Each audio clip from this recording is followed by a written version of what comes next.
So here's our latest rig we got going on for less hay waste. We did one of these already out of pretty much the same thing, except for this bottom piece was just regular, woven wire fence.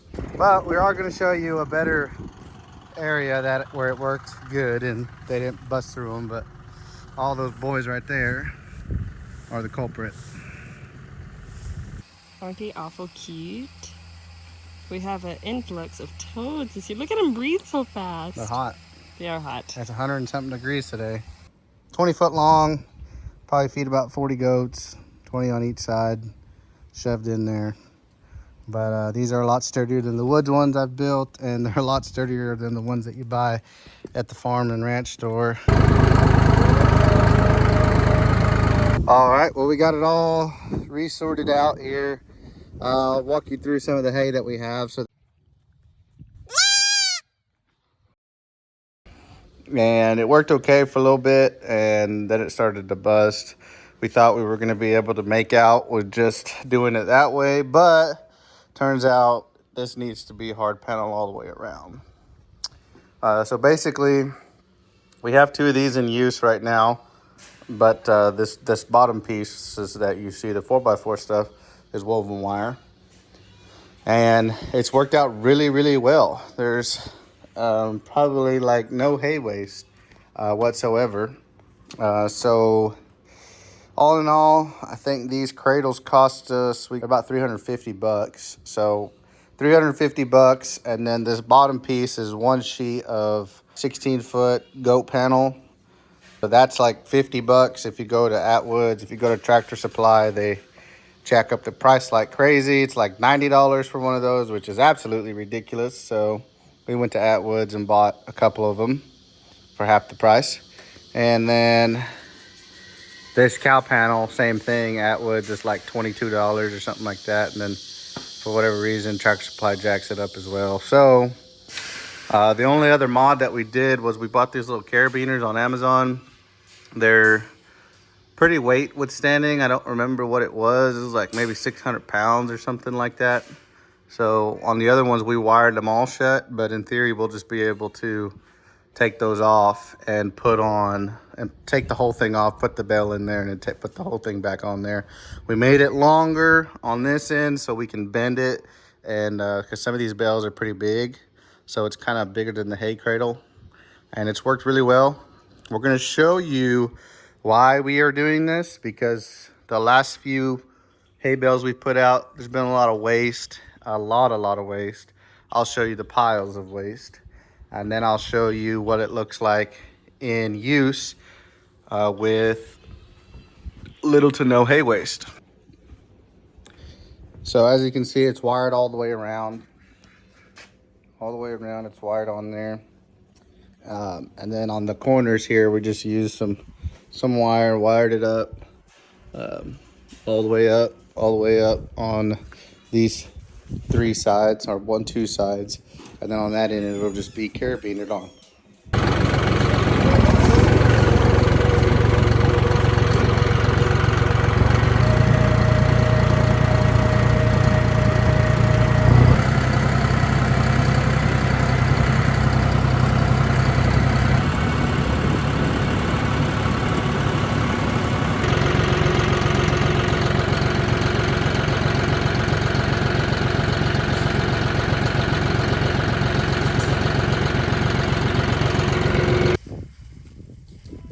Alright, so as you can see, the first design does have some waste because they busted through the wire and they got their head stuck in there at one point, and now they've been pulling it out from the bottom.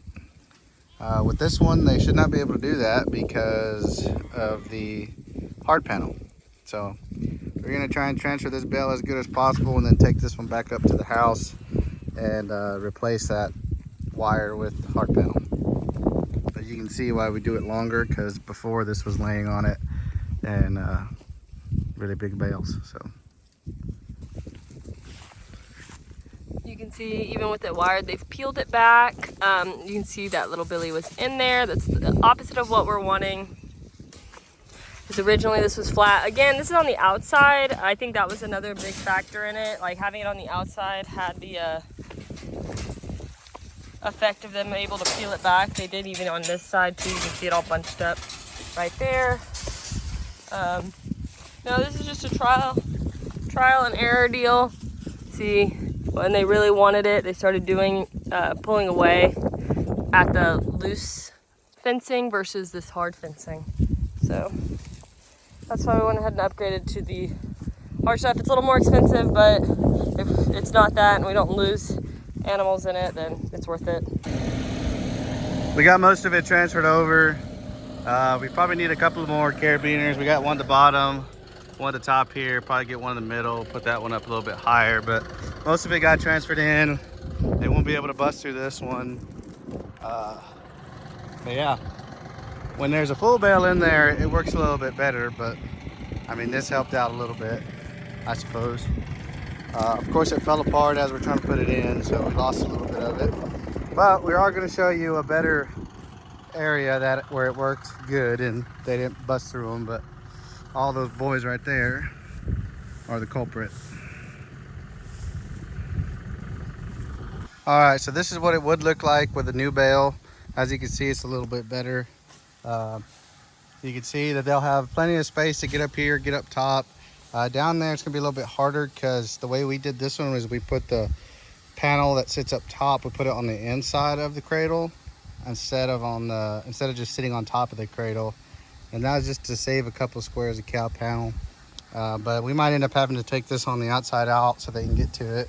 But a lot more heavier constructed than with the wire, mesh wire. So they'll be able to get up under there. They'll be able to get up here. In essence, they would stand up here and eat the stuff out of these little squares first, and then eventually be able to fall down and get to all the other good stuff. So definitely gonna save some hay. You can see our pile of waste. I mean, and it's not waste, right? We're going to, pick it up and go spread it out on the pasture for just ground cover. Well, obviously this is just a little holding area that we have some goats in, and they're on hay. They're not on pasture right now. And so we'll pick this up. It's another chore, right? Pick it up, you put it out in the pasture. Takes time, takes diesel. So, and hay's expensive. So it'll definitely save some hay, and I'll take y'all over to where one that is working perfectly. You can see our carabiners holding this side on. Those will just come right off. Aren't they awful cute? We have an influx of toads this year. Look at them breathe so fast. They're hot. They are hot. It's 100 and something degrees today. Yeah, that's another thing. The heat is here. Looks like it's gonna be here for a few weeks now. So got a little spoiled there with high 90s, and now we're got very high, or hundreds now. So we tried this in the past where all we did was put the 4x4 squares in here, and we had a lot of instances where they get on top of it, obviously, which is one of the reasons why we added this up top. But we did have one instance that made us take it all down. We had a goat get her legs stuck in the squares and snap both her back legs, and we had to put the goat down. So this is gonna prevent that, obviously, because now they can't get up on top of it. Goats like to be high up off the ground, and that's probably what she was doing. She was getting up top, trying to get high. She might have slipped, got her leg caught in here, tried to get out and snapped it. So both her back legs. So that's one of the other reasons why we added this up top. Keeps them from, you can already see they started to bite at it. So that's really good. That is a main factor to watch out for, that don't just put this bottom piece in there, because if the walls aren't tall enough, like let's say if this was off the ground a little bit more, then you wouldn't have to add these walls because they wouldn't get on top of it. But the fact that it's so low to the ground, if you just put that 4x4 square in it, odds are the goats are still going to get on top of it, might get their legs stuck, like that nanny had done, and we had to put her down. So as you can see, here is where another bale is. Bunch of waste. And again, it's not waste, it's ground cover. But over here is where one is working to perfection. It does have the mesh wire at the bottom, so we're gonna have to replace that. But look at the ground. There's little to no waste in here. Little to no waste. And they've eaten a good amount of this hay bale too. So definitely will last a lot longer. Quick, cheap fix if you've got a couple hay cradles lying around. Yeah, that costs $350, the cradle did. And you got another 75 bucks in mesh wire or hard panel down here once we replace that mesh wire. And then this cap panel top. So you're talking about $425. You can do something like this or less if you've got a couple of them laying around. Kind of makeshift your own deal like this and save a lot of money in hay. Some of the rams in there. It's very hot today. Very, very hot. 104, I think. We've also been making a couple of feeders.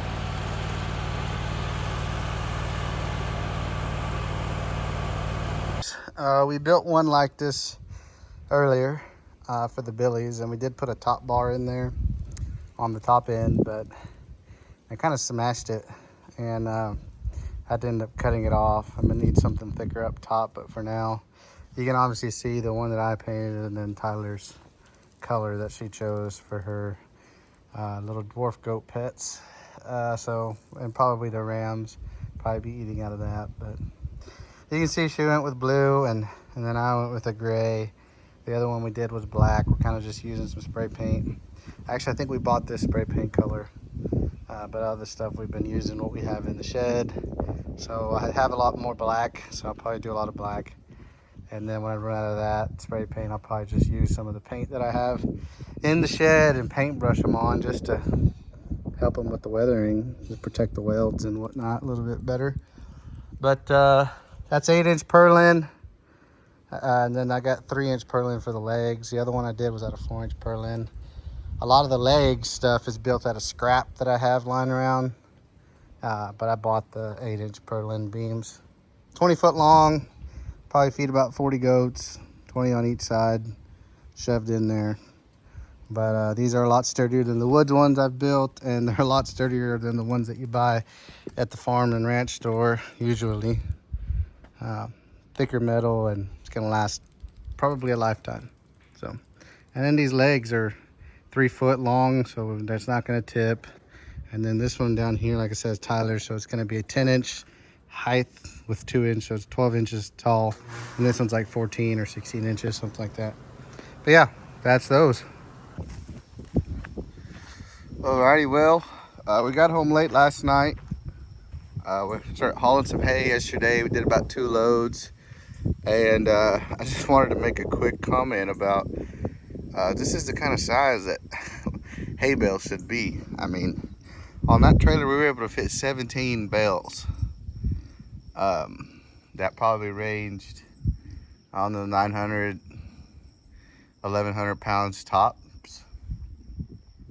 But then these bales, I was only able to fit 14 on there. That's a 35-foot trailer. These are some good size bales right here. And they were fairly priced. The problem is that a lot of people are starting a custom hay bale, and I understand people got to make money. But when you're charging $100 a bale or $90 a bale for bales that weigh 700-800 pounds, 800 pounds tops, most of the time it's not. It's pretty ridiculous, pretty crazy. I mean, yeah, it's been real dry this month. We haven't had a lot of rain, but we had a good spring. We had a good early summer. People made a lot of hay, and you know, they're keeping last year's hay prices, and I just wanted to put out there. That's kind of upsetting, kind of crazy, but I mean, look at this. Look at that hay. That's pretty good stuff right there. And bear in mind, I didn't pay $90 a bale for these bales. $65 a bale. Good horse quality coastal hay. And when you make hay like that, good quality hay at a price like that, you know, you get a return customer every time. So definitely gonna be buying some more. We're gonna stack this up real quick. We stacked some of them yesterday. Might need to do some rearranging because I'm running out of room over there, but we'll get her done.